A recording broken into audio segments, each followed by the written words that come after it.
ನಮ್ಮ ಭಾರತ ದೇಶದ ಎಷ್ಟು ಜಾತಿಗಳದಾವು ಅಷ್ಟು ಜಾತಿಯಲ್ಲಿರ್ತಕ್ಕಂಥವ್ರು ನಮ್ಮ ಗ್ರಾಮದಲ್ಲಿ ನಾವು ಓದಿವಿ. ಕೆಲವೊಂದು ಮಂದಿ ಕೆಲವೊಂದು ಇದು ನಮ್ಮ ಏರಿಯಾದಲ್ಲಿ ಈಗ ಹೊಸದಾಗಿಂದ ಬೆಳಿಲಿಕ್ಕತ್ತೈತಿ, ದೊಡ್ಡ ಮಟ್ಟದಲ್ಲಿ ಬೆಳಿಲಿಕ್ಕತ್ತೈತಿ. ಇದರ ಅನುಭವ ಎಲ್ಲರಿಗೂ ಆಗ್ಲಿಕ್ಕತ್ತೈತಿ. ಈಗ ನೋಡ್ರಿ ನಮ್ಮಲ್ಲಿ ಮದ್ರಾಸ್ದವರು, ತಮಿಳ್ ಮಂದಿ ಮತ್ತು ಆಂಧ್ರ ಮಂದಿ, ಕರ್ನಾಟಕದ ಮಂದಿ ನಾವು ಎಲ್ಲರೂ ಕೂಡ್ಕೊಂಡು ಅದೀವಿ ನಮ್ಮ ಊರಲ್ಲಿ.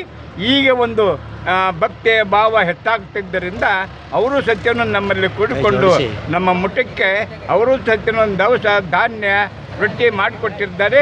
ಅವರ ಭಕ್ತಿಗೂ ಆ ಗವಿಸಿದ್ದೇಶ ನಮ್ಮ ಭಾಗಕ್ಕೆ ಹೆಸರುವಾಸಿ ಆಗಲಿ, ಅದರ ಆಶೀರ್ವಾದ ನಮ್ಮ ಗ್ರಾಮದಲ್ಲಿ ಇರಲಿ ಅಂತ ತಿಳ್ಕೊಂಡು ಆ ಗವಿಸಿದ್ದೇಶ್ವರನ ಹತ್ರ ನಾವು ವಿನಯಪೂರ್ವಕವಾಗಿ ಕೇಳ್ಕೊಂಡು ಆಶೀರ್ವಾದ